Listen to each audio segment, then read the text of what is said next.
हो रस्तो फूल up to Maria hall आणि दुसरें पार्किंग जे ते म्हणटाले की हॉटेलाक दिला दोन्ही इशू हांवें डिस्कस केले. आज ह्या रस्त्याचे हांगा डांबर घालपाचें काम चालू जाता.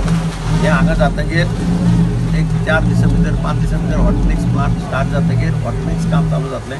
तेंय तांकां सांगलां हांगा कंप्लीट कर पयलीं आनी मागीर टुवर्ड्स तो रस्तो थंयच्यान विचार साकून टुवर्ड्स मारिया हॉल वचपाचें हें तांकां इंस्ट्रक्शन दिल्लें आसा. जाग्याच्या संबंदी हांव हॉटेलाच्या पात्रांवा कडेन उलयलां. ताणें म्हाका सांगलां तुका जाय जाल्यार आपूण तो जागो सोडटा. आपले कितें पयशे भरिल्ले आसा ते परते दिवपाचे. हांव त्या GTDCच्या चेअरमॅना कडेन उलयलां. तोही एग्र जाला की लोकांक जाय जाल्यार ते पार्किंग दवरया तशा तशें. तांकांय व्हडल्या हॉटेलाक गरज ना. पण ते भोवता एक 8-10 दिसां भितर तो इश्यू रिजॉल्व जातलो. ताजे पयशे तांकां रिफंड करपा लायता आनी तुमचो जागो तुमकां परतो रिस्टोर करता. Thank you very much.